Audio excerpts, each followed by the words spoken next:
In future আমরা যেগুলো use করব, এবং যখন আমরা কোনো একটা সিস্টেমের থার্মোডাইনামিক অ্যানালাইসিস করতে যাব, সাপোজ আমরা একটা টারবাইন অথবা একটা কম্প্রেসর অথবা একটা পাম্প অথবা ডিফারেন্ট ডিফারেন্ট যে থার্মোডাইনামিক যে সিস্টেমগুলো আছে বা অ্যাপ্লায়েন্সেসগুলো আছে, তো যখন আমরা অ্যানালাইসিস করতে যাব, থার্মোডাইনামিক অ্যানালাইসিস করতে যাব, তখন হচ্ছে আমাদের কিছু কিছু টার্ম জানতে হবে। হ্যাঁ, বা সেগুলো কিভাবে ওয়ার্কিং প্রিন্সিপাল বলি, বা ওগুলোর ডিফারেন্ট ডিফারেন্ট ক্যারেক্টারিস্টিক্স বা ডিফারেন্ট টাইপস, সবকিছু আমাদেরকে একটু আইডিয়া রাখতে হবে। তো সেই সবকিছু নিয়ে আমাদের ফার্স্ট লেকচারটা, সেটা হচ্ছে আমাদের basic concepts and terminologies. So থার্মোডাইনামিক্সে বেসিক্যালি আমরা যে জিনিসগুলো আমরা শিখবো সেটা হচ্ছে, বা যেই রিলেটেড অ্যানালাইসিসগুলো আমরা করবো, সেগুলো হচ্ছে হিট অ্যান্ড ওয়ার্ক। ঠিক আছে? তো থার্মোডাইনামিক্স হচ্ছে একটা গ্রিক ওয়ার্ড, তো যেখানে আমাদের থার্ম যে ওয়ার্ডটা সেটা বলা হচ্ছে হিট, অ্যান্ড ডিনামিক্স মানে হচ্ছে পাওয়ার। তো in thermodynamics, basically we deals with heat and work, the two form of energy, but we do not consider work as an energy, right? মানে আমরা কি কাজকে শক্তি হিসেবে চিন্তা করি?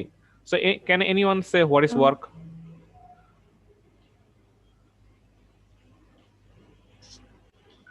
কাজ কি? একক সময় Someone whispering. I think you have to talk loudly. আমি শুধু এতটুকু বুঝেছি, একক সময়ে। জোরে বলো।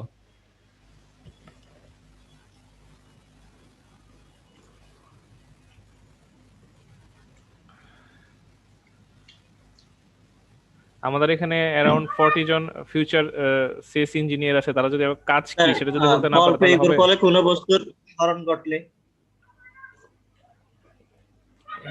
সেটাই, বল প্রয়োগের ফলে কোনো বস্তুর স্মরণ ঘটলে সেটাকে আমরা কি বলি? কাজ বলি, তাই তো?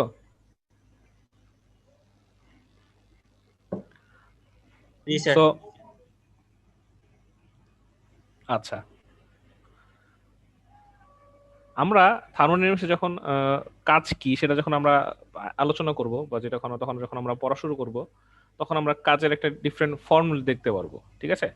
সো তো আপাতত আমরা জানি যে কোনো বস্তুকে বল প্রয়োগ করলে যে স্মরণ হয় সেটাকে বলা হয় হচ্ছে কাজ। ফাইন, আমরা জিনিসটা মাথায় রাখলাম। ঠিক আছে, আমরা একটু সামনের দিকে আগাই। সো স্যার সাদিক কার্নোটকে বলা হচ্ছে the father of thermodynamics. So we all know about Carnot cycle, right? আমরা কি জানি কার্নোট সাইকেল? নাম শুনেছি কখনো? জি স্যার, শুনেছি ইন আওয়ার লাইফ টাইম শুনেছি। কোথায় শুনেছিলাম? ফিজিক্সে। Physics sir. ঠিক আছে, তো স্যার সাদিক কার্নোট হচ্ছে কার্নোট ইঞ্জিনের যে থিওরামটা তিনি সেটা দিয়েছিলেন। ওনাকে বলা হয় হচ্ছে আমাদের থার্মোডাইনামিক্সের father of thermodynamics. Okay, fine.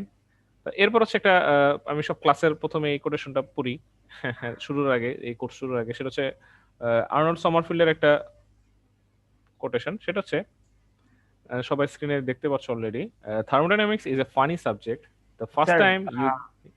Sir actually ক্রোমটা শেয়ার করা আছে স্যার। হ্যাঁ, স্ক্রিনে স্যার এখনো ক্রোমটাই শেয়ার করা আছে স্যার। ক্রোম শেয়ার করা? জি স্যার, মানে উইন্ডোজ শেয়ার করা না স্যার, শুধু ক্রোমটা শেয়ার করা। তোমরা কি কোনো স্লাইড দেখতে পাচ্ছ না? না জি না স্যার। স্যার, ফ্রিজ হয়ে আছে। বলবো না, আমি তো স্লাইড চেঞ্জ করেই যাচ্ছি। স্যার ভাবছি স্যার আপনি মনে হয় এমনি পড়াচ্ছিলেন স্যার, আমরা একটু কনফিউজ ছিলাম। ও আচ্ছা, দাঁড়াও, এখন তো কোনো কিছু নাই। ঠিক আছে, না স্যার। আচ্ছা, পাওয়ার প্ল্যান্ট সিস্টেম কম্প্যাটিবিলিটি।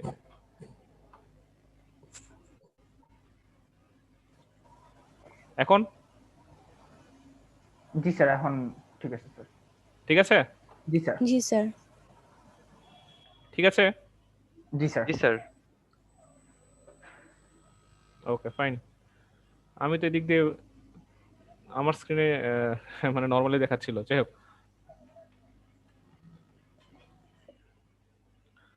তো যেটা বলছিলাম যে আমাদের আর্নল্ড সামারফিল্ডের যে কোটেশনটা ছিল, সেই কোটেশনটা তোমরা যদি স্ক্রিনে একটু দেখো, সেটা হচ্ছে দেখো, the thermodynamics is a funny subject, okay fine, the first time you go through it you don't understand it at all, The second time you go through it, you think you understand it, except for one or two small points. The third time you go through it, you know you don't understand it, but by that time you are so used to it, so it doesn't bother you anymore. So কি মনে হচ্ছে?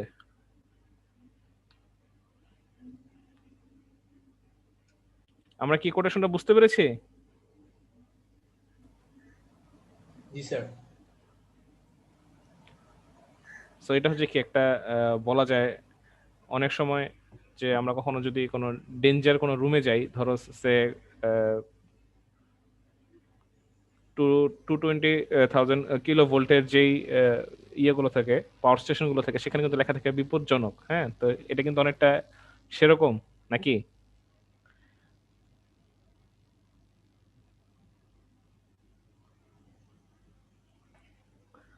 আচ্ছা, ভয় পাওয়ার কিছু নাই। আমরা ইনশাল্লাহ খুব সহজভাবে থার্মোডাইনামিক্সটা পড়তে পারবো, বাট মাথায় রাখতে হবে যে আমাদের কন্টিনিউয়াস চর্চায় থাকতে হবে। Okay, fine. So then the applications of thermodynamics. So thermodynamics application আসলে কোথায় নাই সেটা রিলেট করা একটু ডিফিকাল্ট, কারণ সব জায়গায় উইথাউট হিট আমরা কিন্তু কোনো কাজই করতে পারি না। এটা কি আমরা মানি নাকি মানি না? মানি স্যার। মানি। কজ তুমি যদি এমন একটা টেম্পারেচার দিকে যাও যেখানে হচ্ছে তোমার কোনো ওয়ার্ম ক্লথস নাই বা সামথিং, যে আমরা জ্যাকেট পরি, জ্যাকেট ছাড়া নর্মালি আমরা ক্যাজুয়ালি সামারে যেসব ড্রেস পরে থাকে, সেই ড্রেস পরে যদি তুমি -20°C এনভায়রনমেন্টে তুমি যদি যাও, তুমি কিন্তু সেখানে কোনো কাজ করতে পারবা না। আমরা কি জানি আমাদের সব থেকে perfect efficient working condition temperature কত? কত ডিগ্রি সেলসিয়াস তাপমাত্রায় থাকলে মানুষ তার বেস্ট করতে পারে? আবার সে ধরো আমরা যদি 40°C টেম্পারেচারে কোথাও বসে পড়াশোনা করতে যাই, আমাদের কিন্তু পড়াশোনার কোনো মনই বসবে না, তাই না? ধরো এখন আমরা একটা এই এখন বাজে 10টা 10:30, আমরা এখন ধরলাম মার্চ মাসে আমরা ছাদে গিয়ে থার্মোডাইনামিক্স পড়া শুরু করলাম, তখন কি তোমাদের কি মাথায় ঢুকবে পড়া গরমে? ঢুকবে না স্যার, না ঠিক স্যার। সিমিলারলি আবার যদি আমি খুব ঠান্ডার মধ্যে, যেমন আজকে এই ভোর 6টার সময় যদি তোমাদেরকে ছাদে নিয়ে গিয়ে পড়ানো শুরু করি, হ্যাঁ, তোমাদেরকে জাস্ট সামার ক্লোথস দেয়া, তোমরা কি কোনো কিছু পড়তে পারবা? পারবা না। সো সবকিছুরই, প্রত্যেকটা জিনিসেরই টেম্পারেচার একটা ফ্যাক্ট। দ্যাট মিনস কি হিট একটা ফ্যাক্ট, যে তুমি কোন টেম্পারেচার বা কোন এনভায়রনমেন্টে আছো, সেখানে তোমার ওয়ার্কের আউটপুটটা কি হবে বা তুমি কি পরিমাণ তুমি কি লেভেলে পারফর্ম করতে পারবা, সেটা একটা কন্ডিশন। ঠিক আছে? সো এই সিম্পল একটা এক্সাম্পল থেকে আমরা বুঝতে পারি যে থার্মোডাইনামিক্স এর যে অ্যাপ্লিকেশন, এটা হচ্ছে আমাদের প্র্যাকটিক্যাল লাইফে সব জায়গায়। আমরা মোবাইল ফোন বলি, কম্পিউটার বলি, এয়ার কন্ডিশনিং সিস্টেম বলি, এরোস্পেস বলি, রকেট সায়েন্স বলি, রেফ্রিজারেশন সিস্টেম বলি, পাওয়ার প্ল্যান্ট বলি, সব জায়গায়। তো আমরা পাওয়ার প্ল্যান্ট, কয় ধরনের পাওয়ার প্ল্যান্ট সম্পর্কে আমরা জানি? এনিওয়ান?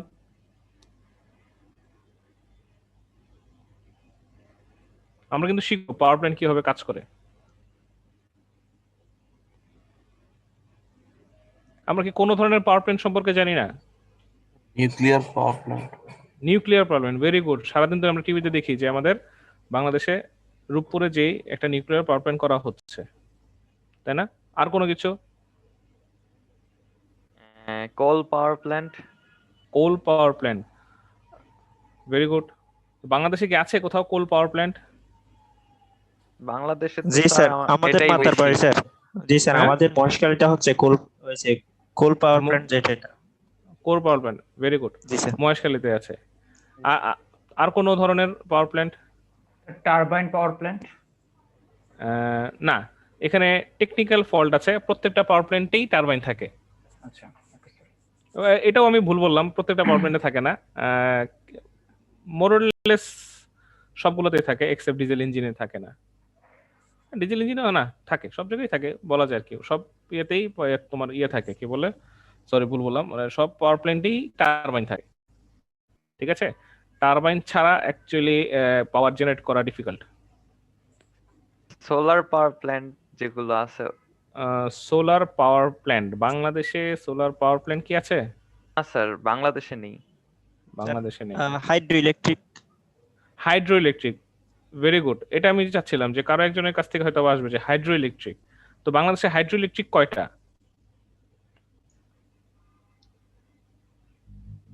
স্যার একটা না, কাপ্তাইয়েরটাই তো। কাপ্তা একটাই বাংলাদেশে যেটা আছে, একটাই আছে, হাইড্রো ইলেকট্রিক।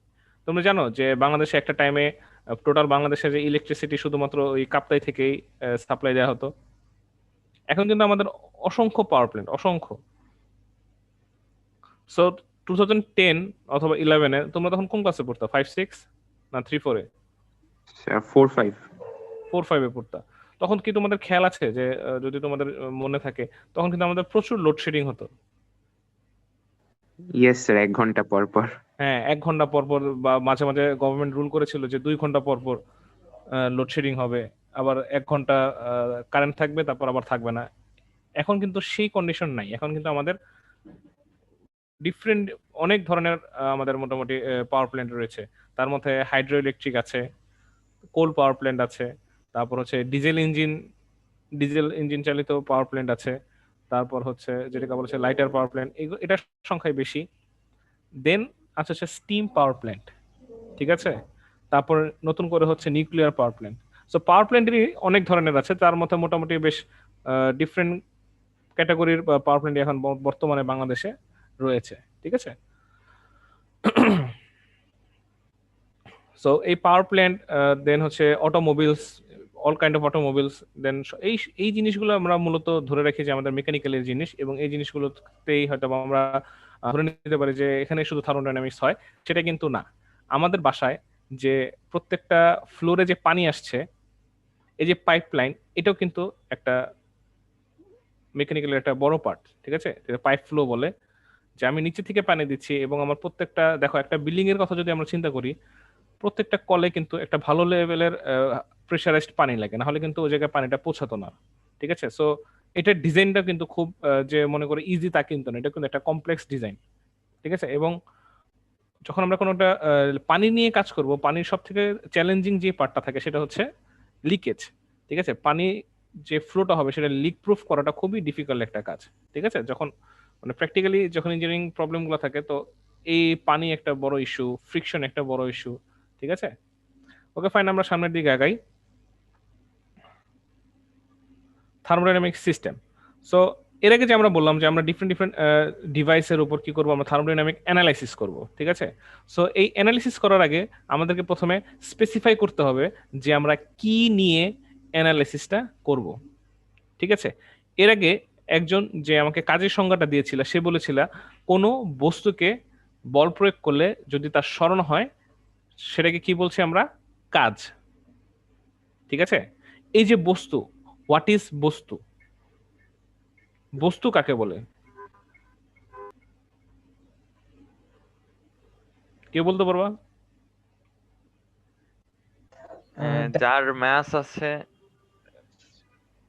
যার মাস আছে, আর অকুপাই স্পেস।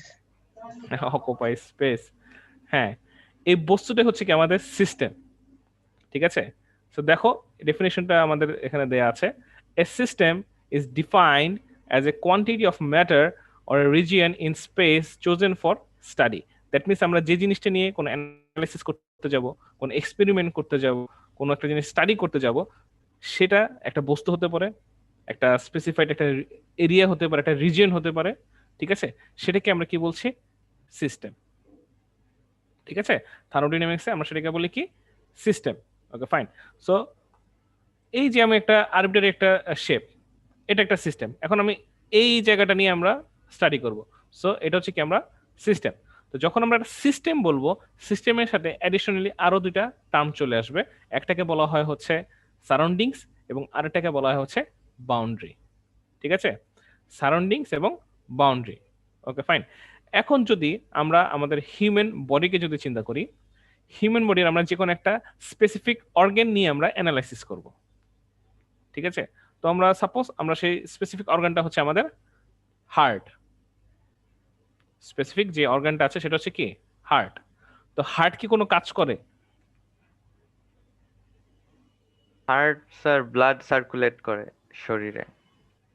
ব্লাড সার্কুলেট করে, কিভাবে করে? What is the mechanism? Pump করে। পাম্প করে, পাম্পিং, ঠিক আছে। আমাদের হার্টের কাজটা হচ্ছে কি? পাম্পিং। এই পাম্পিং করার সময় কি হয়? আমাদের হার্টটা এক্সপ্যান্ড হয়, আবার কি কন্ট্রাক্ট হয়। ক্লিয়ার? আমরা যে Yes, বলি sir. যে হার্টে কে কখন একসময় কি হয়, যখন ব্লাডটাকে সে নেয় তখন একবার কি এক্সপ্যান্ড হয় আর একবার কি হয় কন্ট্রাক্ট হয়। আচ্ছা, দ্যাট মিন্স কি আমাদের হার্টটা কি অলওয়েজ পালপিটিং, ঠিক আছে, সবসময় কি ইয়ে করে মুভিং অবস্থায় থাকে। আচ্ছা, তো এখন যদি আমরা শুধুমাত্র হার্টটা নিয়ে যদি আমরা কাজ করি, তাহলে সেই হার্টটা হবে কি আমাদের সিস্টেম। ঠিক আছে, যেহেতু আমরা হার্ট নিয়ে এখন আমরা অ্যানালাইসিস করব বা স্টাডি করব, সেই হার্টটা হচ্ছে কি আমাদের সিস্টেম। আর এই সিস্টেমের বাইরে আমার বডিতে বাকি যা কিছু আছে সেটাকে আমরা কি বলবো? সারাউন্ডিং। সারাউন্ডিংস। ওকে, ফাইন। এখন আমরা সেই হিউম্যান বডিতে একটা ইনজেকশন পুশ করলাম। এই ইনজেকশন যে পুশ করতেছে, ইনজেকশনটা কোথায় থাকবে? সিস্টেমে থাকবে না সারাউন্ডিংস এর মধ্যে থাকবে? Surroundings. সারাউন্ডিংস এ থাকবে। ওকে, ফাইন। তাহলে চাঁদ কোথায় থাকবে? সিস্টেমে থাকবে না সারাউন্ডিংস এ থাকবে? চাঁদ মানে মুন।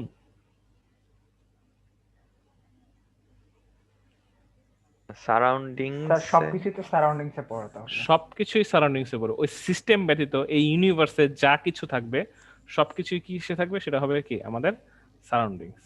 ঠিক আছে, দো চাঁদের সাথে আমাদের হিউম্যান বডির মানে right now what we are discussing কোনো রিলেশন নাই, বাট তারপরেও কি যে সিস্টেম ব্যতীত ইউনিভার্সে যা কিছু আছে সবকিছু কি হবে? সারাউন্ডিংস। ক্লিয়ার? আচ্ছা, দেন চলে আসছে বাউন্ডারি।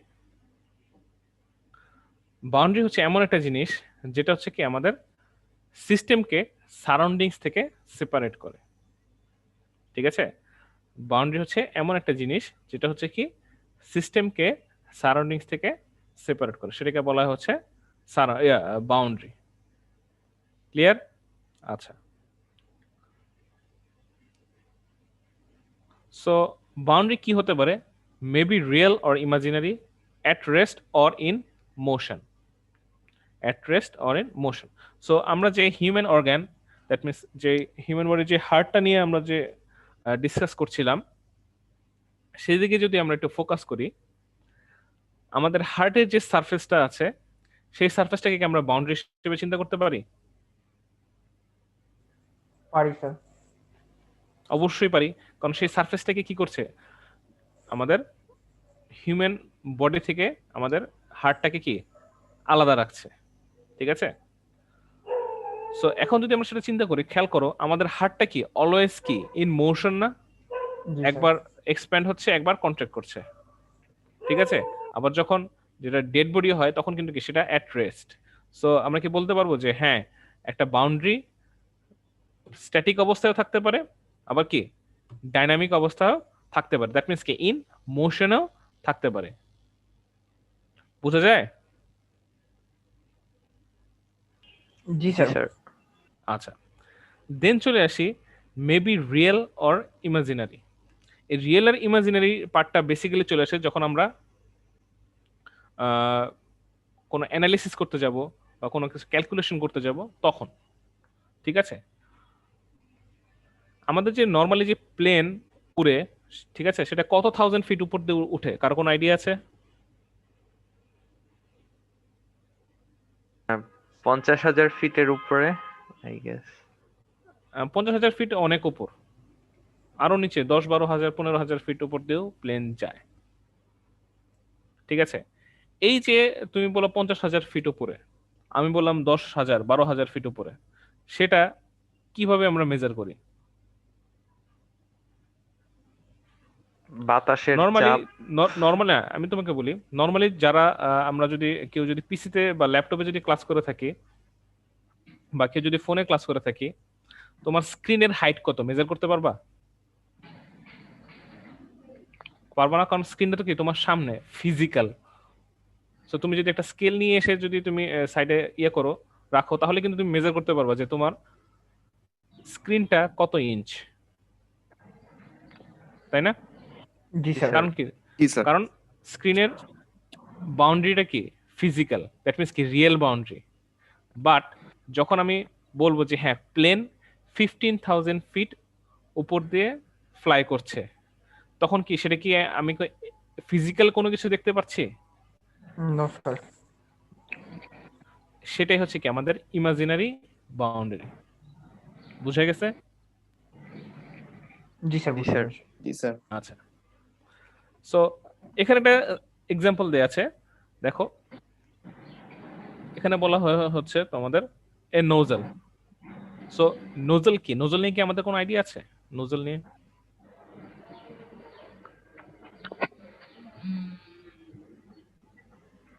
নোজেল কোন জিনিস বা নোজেলের নাম কি কখনো শুনেছি ইন আওয়ার হোল লাইফ? জি স্যার। জি স্যার, শুনেছি স্যার। শুনেছি। কোথায়? স্যার পাইপ বা কোনো একটা ইসের অ্যাটাচ End এ। করতে গেলে কোনো কিছুর সাথে সূক্ষ্ম ছিদ্র থাকে, সূক্ষ্ম ছিদ্র থাকে। আচ্ছা ঠিক আছে, আমি সবগুলো বডি স্প্রের যে এটা। Very good. বডি স্প্রে যেই আউটলেট যে পয়েন্টটা বা স্প্রিং জি, যে স্যার। পয়েন্ট আছে সেটা ওয়ান কাইন্ড অফ নোজেল। আচ্ছা, সো নোজেলের বেসিক কাজ কি কেউ বলতে পারবা? বস্তুর ভেলোসিটি বাড়িয়ে দেয়, I guess. Very good, very good. বস্তুর ভেলোসিটি বাড়িয়ে দেয়া, ঠিক আছে। এবং এই যে সে কোন একটা বস্তুর ভেলোসিটি বলতে কি একটা ফ্লোর ভেলোসিটি বাড়িয়ে দেয়া, ঠিক আছে, ইন প্রপার ওয়ে, ঠিক আছে। সো এই যে সে ভেলোসিটিটা বাড়িয়ে দিচ্ছে, হ্যাঁ, তার জন্য কিন্তু আমরা কিন্তু এক্সটার্নাল কোনো পাওয়ার ইউজ করছি না। একটা জিনিস খেয়াল করো, আমরা তো মোটামুটি সবাই দেখেছি যে ফায়ারে যখন পানি স্প্রে করা হয়, কোনো কোথাও যদি আগুন লেগে যায়, সে আমি ধরলাম একটা 10 তলা বিল্ডিং এর 7 তলায় হচ্ছে তোমার একটা অ্যাক্সিডেন্টের কারণে আগুন ধরে গিয়েছে, ঠিক আছে, ফায়ার ব্রিগেড আসলো। তো ফায়ার ব্রিগেড কি 6 তলা পর্যন্ত উঠে তারপর স্প্রে করে নাকি নিচ থেকেই স্প্রে করা শুরু করে? ফ্লোর থেকে স্যার স্প্রে করে পানিটাকে মোটামুটি ওখানে। যেটা দেখা যায় 7 তলা 8 তলা পর্যন্ত তারা নিচ থেকে স্প্রে করলে হয়ে যায়। বাট আমরা যদি কনসিডার করি যে না, আমারটা হচ্ছে 10th ফ্লোর অ্যাবভে কোনো ফ্লোরে গিয়ে আমার হচ্ছে আগুন ধরে গিয়েছে, একটা অ্যাক্সিডেন্ট হয়েছে, সেক্ষেত্রে কি করতে হয় আমাদের? ফায়ার ব্রিগেডের যে পার্সন যারা থাকে তাদেরকে লিফট করে উপরের দিকে নিয়ে যেতে হয়, যে কোনো একটা স্টেয়ার কেস দিয়ে বা something by any other means. তখন তারা সেখান থেকে পানিটা ফ্লো করে। এই যে পানিটা নিচ থেকে, গাড়িটা কিন্তু নিচে গ্রাউন্ডে, সেখান থেকে পানিটা যে আমার 6 তলা 7 তলাতে যাচ্ছে, এটা কি এমনি এমনি চলে যাচ্ছে? না স্যার, এটা পাম্প No, করে sir. উপরে উঠাতে হয়। পাম্প করে উপরে উঠে যাচ্ছে, ঠিক আছে। কি করা হচ্ছে? পাম্প করে উপরে উঠানো হচ্ছে। তো যখন পাম্পটা কি, পাম্প চালানোর জন্য কি হয়, আমার এনার্জি সাপ্লাই দিতে হয়, ঠিক আছে। পাম্প চালানোর জন্য কি একটা এনার্জি সাপ্লাই দিতে হয়। আমি অবশ্যই কম্পেয়ার করব না, পাম্পিং করলে ফ্লুইডের ভেলোসিটি যতটা বাড়ে নোজেলে তার সমপরিমাণ বাড়ে। বাট নোজেলে যে জিনিসটা হয়, নোজেলে জিনিস হচ্ছে আমরা কোনো এক্সটার্নাল ফোর্স না দিয়ে শুধুমাত্র জিওমেট্রি চেঞ্জ করে, দেখো জিওমেট্রিটা কি চেঞ্জ করেছে, এখান থেকে কি আমরা এখানে যে এরিয়া আছে, এখানে কি এরিয়াটা কম, তাই না? এখানে যে এরিয়া, দেখো এই যে লম্বা ডটের যে লাইনটা আছে, এটা হচ্ছে 2D ভিউ। আমরা যদি 3D ভিউ চিন্তা করতাম তাহলে কি এখানে একটা এরিয়া আসতো, ক্রস সেকশনাল এরিয়া।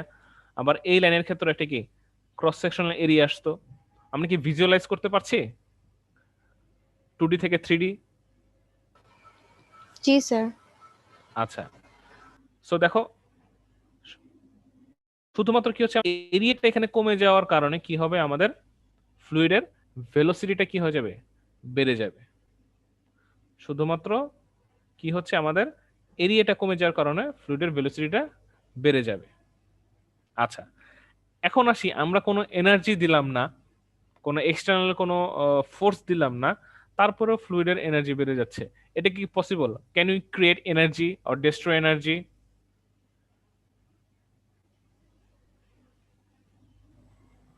না No, স্যার, sir. এনার্জি শুধু তো স্যার just ফর্ম চেঞ্জ রূপান্তর করা হয়। যায়। এনার্জি শুধুমাত্র কি করা যায়? ট্রান্সফার করা যায়। হ্যাঁ, ফর্ম চেঞ্জ করা যায়। হ্যাঁ, ফর্ম চেঞ্জ করা যায়, যে এখান থেকে এই ফর্ম থেকে আরেকটা ফর্মে, ঠিক আছে। আচ্ছা, আমাদের টাইম কত হয়েছে? আচ্ছা ঠিক আছে, হয়ে যাবে। এটা তো হচ্ছে ওই বেসিক লাইসেন্স, 40 মিনিট টাইম আর 10 মিনিট দেখাচ্ছে আর কি। আচ্ছা যাই হোক, সো যেখানে আমরা ছিলাম, যে কি হচ্ছে, এনার্জি কিন্তু কি করা যায় না, ক্রিয়েট করা যায় না অথবা ডিস্ট্রয় করা যায় না, শুধুমাত্র কি হয় আমরা এনার্জি ফর্মটা আমরা ট্রান্সফার করতে পারি। সো ইন দ্যাট কেস আমাদের এই জায়গায় কি হচ্ছে,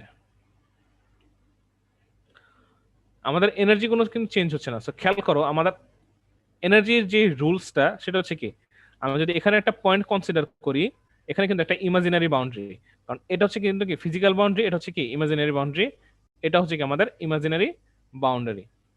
সো এটাকে যদি আমরা নোজল ধরি, আমাদের নোজলের ইনলেট পয়েন্টে ফ্লুইডের যে এনার্জি, এখন আসে ফ্লুইড কি, ফ্লুইড হচ্ছে আমাদের যে কোনো ধরনের লিকুইড অথবা গ্যাস, দুটাকে আমরা একত্রে বলতে পারি হচ্ছে ফ্লুইড, মনে থাকবে। সো ফ্লুইড যখন আমরা বলবো তখন সেটা অবশ্যই মাথায় রাখতে হবে এটা লিকুইডও হতে পারে গ্যাসিয়াসও হতে পারে। ওকে ফাইন। সো যখন কোনো একটা যে কোনো একটা ধরনের ফ্লুইড আমাদের নোজলে যখন এন্ট্রি নিবে, এই পয়েন্টে যখন এন্টার করবে সেই ফ্লুইডের একটা ভেলোসিটি থাকবে, ঠিক আছে, এবং এখানে সে একটা এরিয়া থাকবে, একটা কোয়ান্টিটি অ্যামাউন্ট থাকবে। সো খেয়াল করো যখন আমার এবং এই পয়েন্টে ফ্লুইডের সেই ফ্লুইডের একটা এনার্জি থাকবে। সো আমাদের যে রুলস যেটা জানি যে আমরা এখানে কোনো এনার্জি ক্রিয়েটও করছি না, এনার্জি ডিস্ট্রয় হচ্ছে না, এবং অ্যাডিশনালি এনার্জি কোনো ট্রান্সফরমেশনও হচ্ছে না।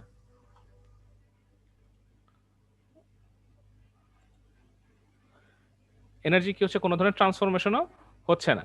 সো তাহলে এই পয়েন্টে আমার যে এনার্জি থাকবে এবং এই পয়েন্টে ইনলেট এবং আউটলেটে আমার ফ্লুইডের এনার্জি কি হবে, সেম হবে, ঠিক আছে। বাট কি হচ্ছে দেখো, এখানে যে এরিয়া ছিল এখানে কি হচ্ছে, সেই এরিয়াটা কমে যাচ্ছে। সো এরিয়া যেহেতু কমে যাচ্ছে তাহলে কি হবে, এই পয়েন্টে যে ভেলোসিটি ছিল সেই পয়েন্টের ভেলোসিটিটা এখান থেকে এই জায়গায় কি হবে, আরো বেড়ে যাবে।